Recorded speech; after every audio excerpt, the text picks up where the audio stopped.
The stories of Mahabharata, retold by Sudipta Bhaumik.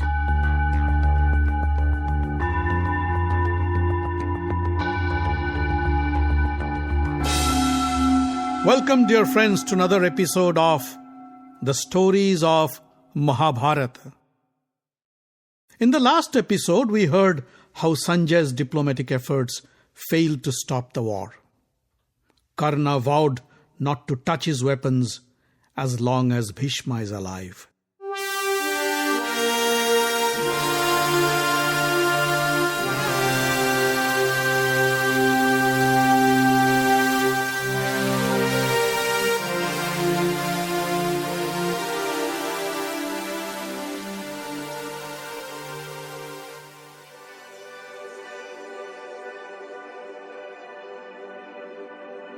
Pay my respects to Bhishma and tell him to do whatever possible to ensure that his grandsons stay alive and happy.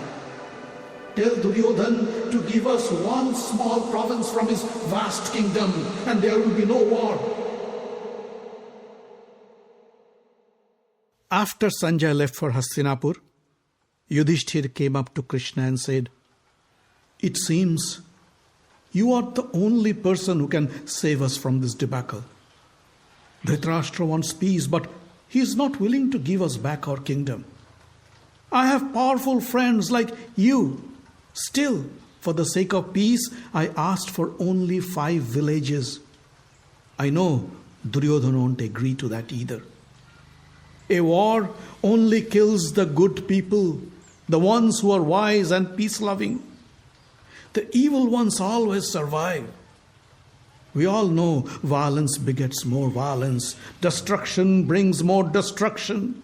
I don't want destruction. I don't want war. But I don't want to give up what is rightfully ours. We must try all means to achieve truce. If we fail and we run out of all options, only then we should fight a war." Krishna kept quiet for a few moments. Then he looked at Yudhishthir and his brothers and said, "For your sake, my dear cousins, I will go to Hastinapur and pray to Dhritarashtra for peace. If I can get your kingdom without a war, I'd be the happiest person." "But what if Duryodhan disregards you?" said Yudhishthir. "What if he insults you? What if he and his brothers harm you? I can't let that happen." Krishna smiled. "Well, if I can't broker a peace agreement, at least people won't blame us as war hawks. They would say we did all we could to avoid a bloody war." Yudhishthir sighed and said, "Krishna, do whatever you think is right. You know the best." "I will try to present your case to the best of my ability," said Krishna. "However, knowing Duryodhan, you should be prepared to fight the war. Win or lose, there is nothing more glorious for a Kshatriya than to fight a war for the right cause. Weakness doesn't suit him." Bhim was sitting in one corner of the room with his head held low. Slowly he raised his head and looked at Krishna and said, "When you go to Hastinapur, don't try to intimidate the Kauravas. Duryodhan is impatient and doesn't understand what's good for him. Be kind to him when you speak. Don't say anything to enrage him. We'd rather accept defeat, but we don't want the total annihilation of the Bharata dynasty. Yudhishthir, me, Arjun, we all prefer peace to war." Krishna was taken aback by Bhim's response. "How strange of you to say these words. You have always been eager to destroy the Kauravas. You promised to kill Duryodhan with your mace. You promised to tear apart Dusashan's chest. And now you speak of peace? What's come of you? Are you afraid of the war? Dear cousin, shake off your malaise and prepare to fight. A Kshatriya doesn't accept anything that he doesn't acquire with his might." Bhim jumped up from his seat. His face turned red with rage. "How could you say such harsh words to me? You either don't understand me or you have taken me for granted. Listen to me. I am no coward and I am not afraid of any war. When the time comes, you will see how I crush the enemy under my feet. Krishna, when the war happens, you will know what I am made of. Krishna stood up and embraced Bhim. Don't be angry, my dear cousin. I had no intention of insulting you. I was only trying to boost your spirits. Arjun said, Krishna, we will do whatever you advise. If you think war is the only way out, then so be it. Give us the order and we will fight without any question. Nakul said, Krishna, we trust you will do whatever is best for the moment. It is natural for men to change their minds. Listening to you, the Kauravas might have a change of heart too. Sahadev, however, had a different view. I don't know why my brothers are insisting on peace. I want you to ensure the war. Even if the Kauravas have a change of heart and they want a truce, you make the war happen. After what they did to Draupadi, I can never have peace without seeing the dead body of Duryodhan. Tell that fool Duryodhan, either we'd win back our Hastinapur or we go back to the forest. Draupadi has been listening to her husband's talk and haven't made any comment. Krishna saw her standing in one corner of the room and weeping quietly. Panchali, don't you have anything to say?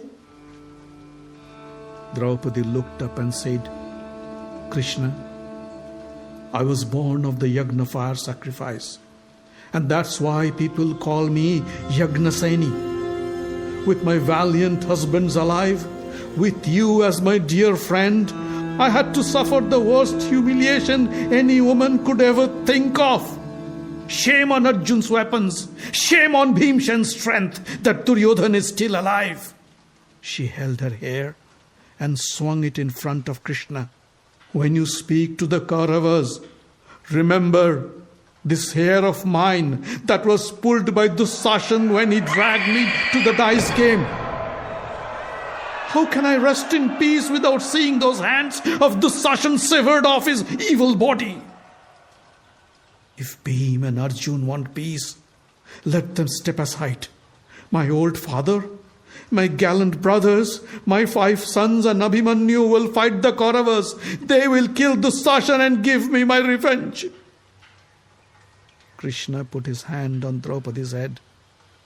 My dear sister, be rest assured, those who humiliated you, tortured you, will die a horrible death.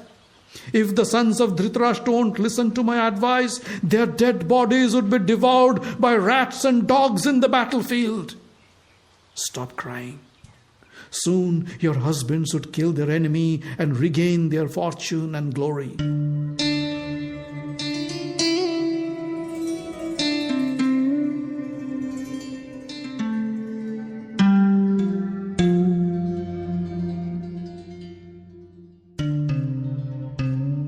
Few days later, on an autumn morning, Krishna mounted his chariot to travel to Hastinapur. Satyaki accompanied him. On the way, Krishna met Vyasa, Narada, Parashuram and many other sages. They were all traveling to Hastinapur. Parashuram said, We are going to the Kaurava court to listen to you make your case for peace. Go ahead, we'll see you in Hastinapur.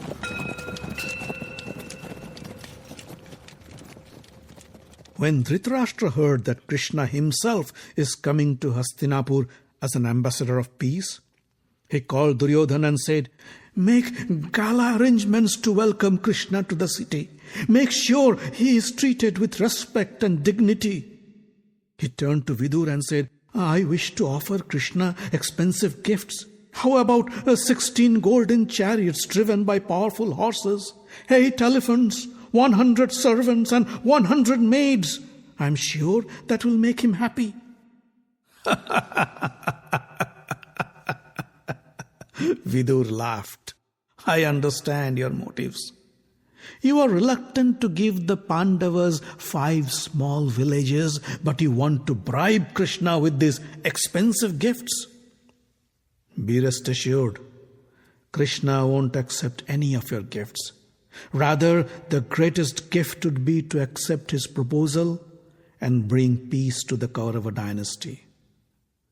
Duryodhana said, "For once, Vidur is right. Krishna won't be pleased with our gift, for he is on the Pandava side. If we offer him expensive gifts, he would think we are scared and trying to appease him. Father, I told you several times, sharing the kingdom with the Pandavas is out of question. So don't even think about it. Now listen to my plan. When Krishna arrives in our palace, I will capture him and throw him to the dungeon. If we can neutralize Krishna, the world will be ours."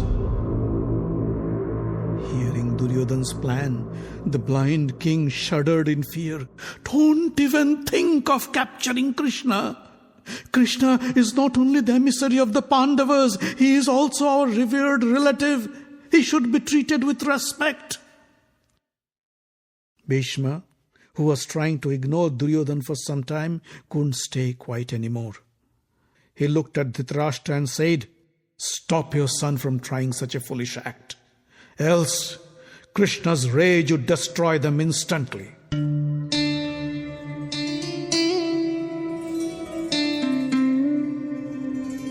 The next day, Krishna arrived in Hastinapur. Dhritarashtra, Bhishma, Drona welcomed him with open arms. Duryodhana walked up to him and said, "Krishna, you must be tired from this long trip. We can have our formal talks tomorrow. Now please come inside and rest a while. Our cooks have prepared delicious meals for you." Krishna bowed to Dhritarashtra and other Kuru seniors to pay his respect. Then he turned to Duryodhana and said, "I am sorry, Duryodhana. As an emissary of the Pandavas, I cannot accept a meal until my mission is accomplished." "We have no animosity with you.